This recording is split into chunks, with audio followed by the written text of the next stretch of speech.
Yamwakwaba, and then so the Adom TV, Belgium Health Tips, so Midia Fia, Amankwa, Tamaklo. Fasedama Endpoint Homeopathic Clinic, or Adom Maniedim Komo, now what you move, Halitosis, and Munka, Onumubon. And ya was sorry, no pana, Dianaka, which you see, and Econo, Boa, any day, any time. Being a numa, who's going to make country. And the home community, in our tree, Monte Cayon, if you do fear, Dano. Was your day. Fasedama Endpoint Homeopathic Clinic, one munti any edim komoy, and then so Dr. Penina and the enity of Jomwa. Now what you move on the AD halitosis who encomo. Dog and as you say, I didn't cause a halitosis. And no more cause halitosis, no, Obuhani free, Sibinesen. But I don't know the dentist for any dimway. But I never the baby no one on your scent and a deba. And that the toothpaste Dawson. Enti no bebre wa di adwitwi esen ne ho nkɔ ba enti obi so anopa otimi twitwi anadwo otimi twitwi obi kwa timi obi wa ko di wie bi odwitwi ne sen obi wa ne se fita enso enkanko a enti bo hwemu no na ne enka na fi nanum ba no na nye nka efi ne sen na mo no obi wa na yade bi etini mu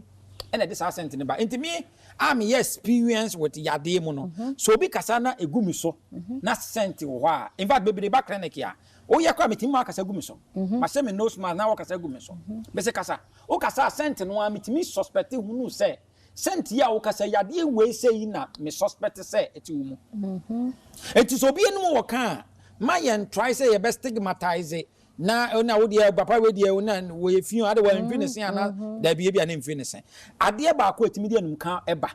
eye ya ade mienu bi awo ye minim o ba wonum a obo se no ma mienu bi sienu esi minim ye fa no tonsils enye for life sa tonsils no ene na ye the immune system se ka sojafo na ye kwa ako a ka sa tonsils no mo na ye sojafo no komo ye commanders o mo de jegina akona nim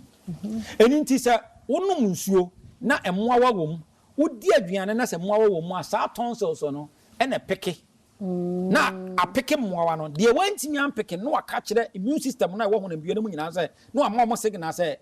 akwa na no nsuo bi wadi aduane bi na moawa wo mu eti monya alert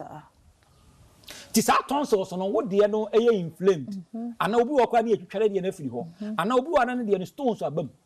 sa de na ye fa no bibi efese tonsillitis eno no timi kofa sa how eba ana inflammation ba tonsils na wo kasa enka ebedi akiri wo ye obi a wo ho ade bia wanum ata dry all the time wanum ye dry a entasuo e wo dwumadi edi wo honam bia enya for life tini bode se ni enti na so wo da na se wo beda be so wo so wo da bia no a salivary gland na produce enough saliva enti mo so beda be so de bia wo home a bo se nka kakra wo mu enti wo no partner ye no ma me de so le kwadwo sra me de wo ye no twitwi ye no ana wo horo ye no abo so ba ye no ana breath na ye beta